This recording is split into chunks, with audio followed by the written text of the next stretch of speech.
Hello, everyone. Welcome finally back to the Finally back. Yep, to the Lovin Riyadh show. I'm your host, Sarah, And I'm Rama. and today is the 4th of March, which is, I think, the third day of Ramadan. I think so, yeah. It started on Saturday, Sunday, Monday. Tuesday, it's the fourth Tuesday. day. It's the fourth day. Happy Ramadan, everyone. No, it's Ramadan not. Kareem. Mubarak. And we're back to you with our interesting stories, starting with the cutest initiative, Saudi Arabia's Ramadan 2025 initiative distributing 1.2 million Qur'ans worldwide. And Saudi has ranked globally second for women entrepreneurs, surpassing US and Germany. That is interesting. And Saudi is taking food safety to the next level this Ramadan. And the Riyadh Metro has extended its hours to keep the city moving during Ramadan.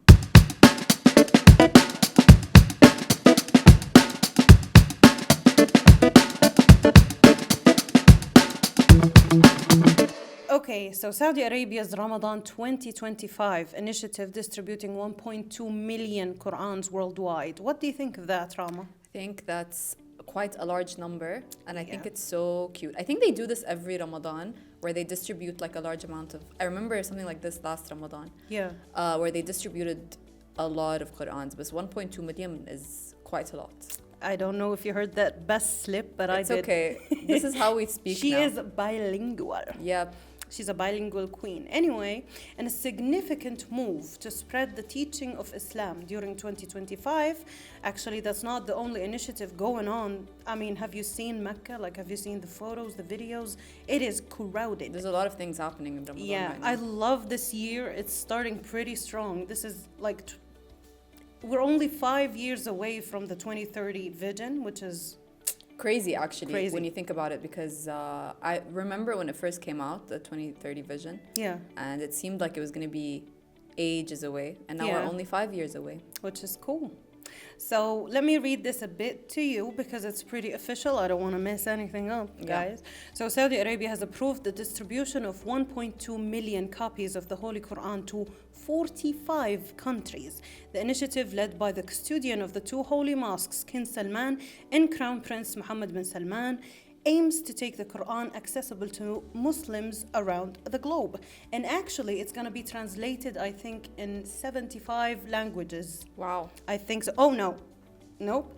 It will be translated into 79 languages to Islamic and cultural centers, as well as religion at, I don't know what that word is, offices at Saudi embassies worldwide. Is the word you're trying to say attaché? Yeah. What does that mean? I don't know.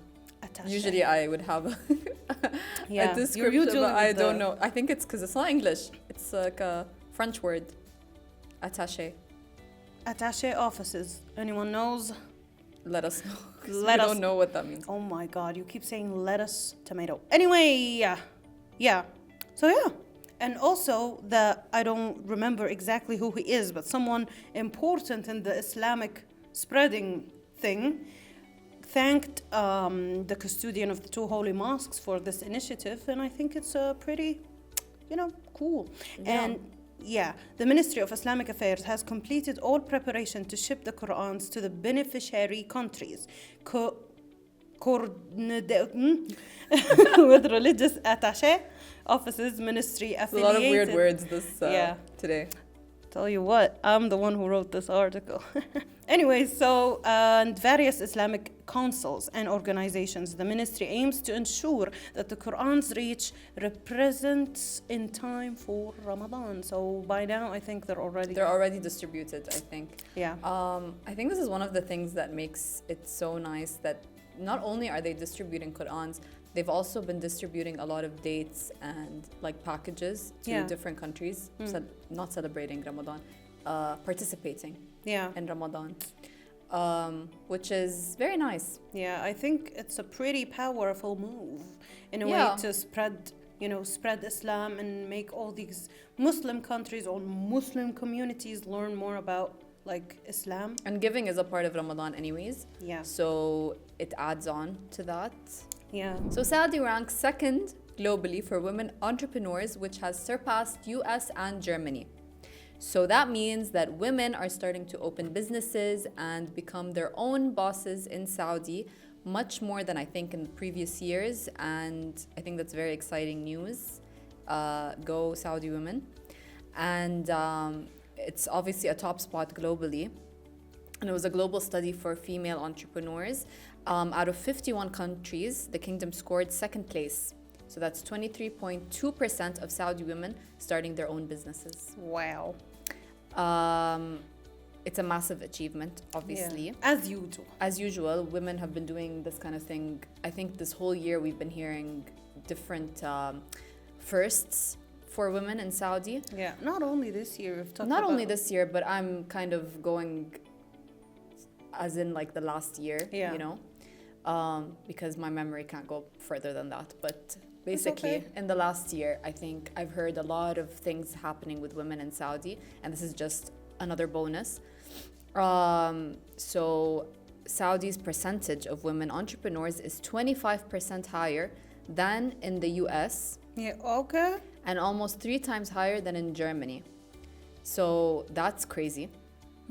That means that Saudi women are doing better than in these countries that you would think. I wouldn't say that. They are. Yeah, but they're doing good.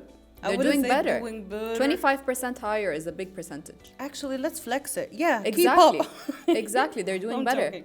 Yeah. So that's great. And women in Saudi are not just achieving this, but they're also leading the charge when it comes to entrepreneurship.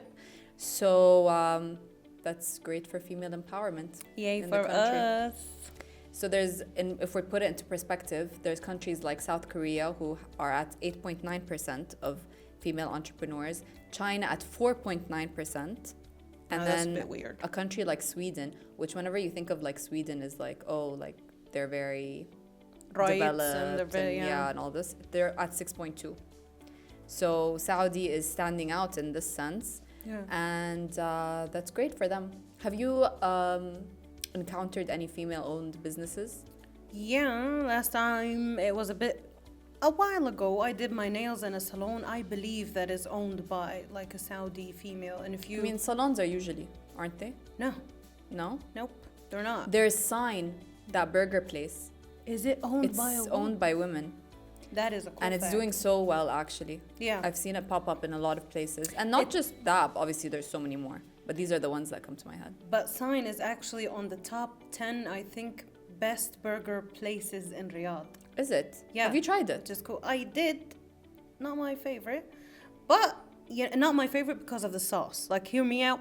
Hear me out. Did you try the sauce? Burgers are subjective. I haven't actually tried it. You have to try it. It's good, but like the sauce is a bit tangy. I believe it's some kind of pickle water thing. You don't like pickles anyways. I like pickles. Do you? I do. Oh. But like specific types of pickles. If you try a burger, like if you're gonna cook a burger, sorry, a huge side note, but try to add sweet relish to that and make the sauce not super tangy, because you know the pickles can empower or like over.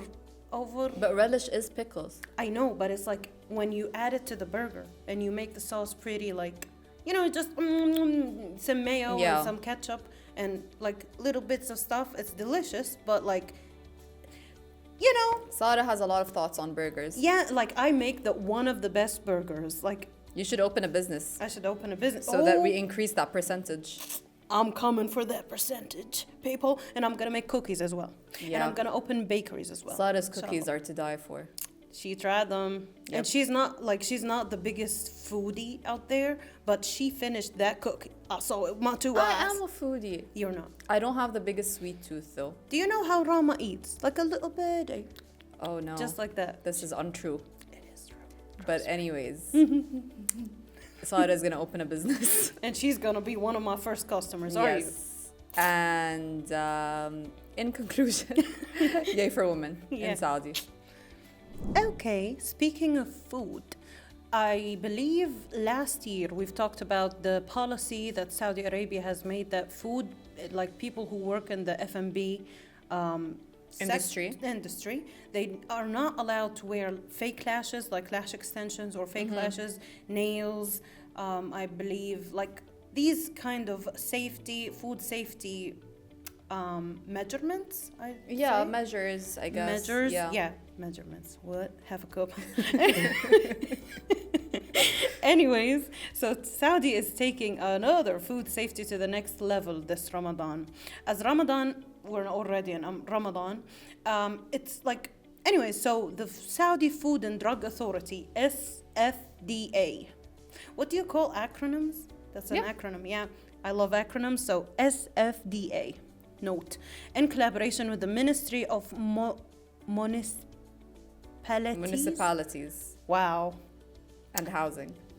And Housing has launched a nationwide food safety campaign to ensure quality and complaints across markets, restaurants, and distribution centers. Actually, let me tell you a side note about that before I continue reading these official things.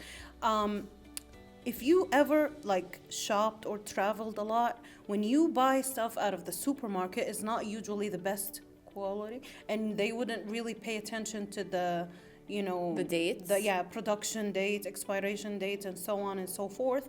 In Saudi, I've lived here for 24 years, going on my 25. I have never encountered that. Like, I've never seen something on any shelf in any store here that's like past its date or anything like that. Yeah, same. Yeah. Same. They usually are very diligent in the supermarkets, and they're not stopping there, I guess. They're bringing even more rules and regulations, especially now in Ramadan, because obviously the shopping increases so much more. People are like constantly in the supermarkets for iftar. Yeah. Have you seen the video of people of Bahrain traveling to Al Khobar and vice versa? They're both like grocery shopping in each other's countries. Why? Yeah, I think it's because of the prices, I believe. Oh, okay. Maybe. Interesting. I'm not sure. Yeah, but it was a cool video. Anyways, so authorities are intensifying inspections. Anyways, to verify, authorities are intensifying inspections to verify food labels, monitor storage conditions, and prevent unfit products from reaching consumers. So, alongside these efforts, food industry workers are receiving specialized training to enhance safety standards. Actually, that's true. My sister works in the F&B industry, and she underwent, can you say that? Yeah, underwent a training from the Ministry of, I don't know what exactly, but I believe it's the housing. The municipalities. Ministry, yeah, municipalities. And so she underwent like a course there, just so she's for Ramadan? No, prior to Ramadan. But I think it's like, even though. That's I think just in general, but I think in time for Ramadan they did this, just because, the people eat out more, especially in hotels. Yeah. There's like Ramadan buffets, so people tend to eat there more during Ramadan. Yeah. So I think this is great, even though, like we said, it's already pretty safe. It never hurts, I guess, to enhance the safety of food and hygiene. Sure than sorry. I heard Mecca and Medina are getting special attention as well. Because of the surge of Umrah visitors. So the inspections are like, they're focusing specifically on Medina and Mecca to ensure that everybody that visits has the best quality, highest standard of food. Yep. So let's keep everything enjoyable and safe and delicious during this Ramadan. So in other news, Riyadh has decided to extend the hours of the metro in order to keep the city moving during Ramadan. Obviously, the metro in regular days ends at around 12 a.m. So they've extended it, not just the metro, actually, the bus system as well. So the operating hours will now be, during Ramadan, the Riyadh Metro will operate from 8 a.m. to 2 a.m. Sunday through Thursday, 10 a.m. to 2 a.m. on Saturdays, and 12 p.m. to 3 a.m. on Fridays. So this means that anybody coming back from suhoor, anybody, living life in Ramadan, because things go on way later in Ramadan anyways, can commute on public transport. Yeah.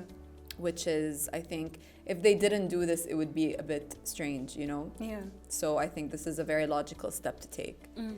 And you know, everybody in Riyadh can now travel comfortably at night. Yeah, that's true. Yeah. And Not the- true, that's amazing. Sorry. it is really good. Yeah. And the public transport buses will run daily from 6:30 a.m. to 3 a.m. So not only are they able to take the metro, they're also able to take the buses Yeah. at night. So Can that's you hear great. the thunder? Is it called a thunder? There's so side notes. It's raining right It's now in raining. Riyadh, and there is thunder, Yeah. so we can hear it inside our studio. It's so loud. Yeah. It is loud. But back to the metro. The extended hours are obviously aimed to enhance convenience and mobility and make sure that everybody is able to do their Ramadan tasks late at night. Yeah. Like in Ramadan, we all know that nobody goes to bed before like 3. Not Minimum. even 3, maybe 5 Minimum. a.m. Yeah. So it's great, honestly. And, you know, the metro is already super safe at night. So it's just going to be even safer, I think. Like, it's not like it is in London. You'd be a little bit scared to go home at like 2 a.m. Yeah. Here, there's no such thing. Alhamdulillah. Yep, Inshallah, we stay safe, all of us, in this world. exactly. Actually, it's gonna be our 1-year anniversary since starting the podcast Yep. this Ramadan on the 13th of March. Yep. Yay. So if we shoot that day, I'm not sure if it aligns with our schedule, but if we shoot Inshallah, that we day, will. we will bring it up again because it's quite a milestone for us. Yeah, It's been a whole year. Do you know these little poppers that they have at parties? Yeah. I'm gonna look for one that is small and I'm going to clean the studio massive. So stay tuned for that because Yeah, that's coming inshallah. up. Other than that, thank you so much for tuning in to this episode of the Lovin Riyadh show. I know it's been a while, but we will be continuing our weekly episodes. So make sure to catch us next week and make sure to listen to this episode on all the streaming platforms, including Podio, Apple Podcasts, Inagami, Spotify, and anything else you can think of. And make sure to watch the visuals on YouTube, and we will see you next time. Bye bye.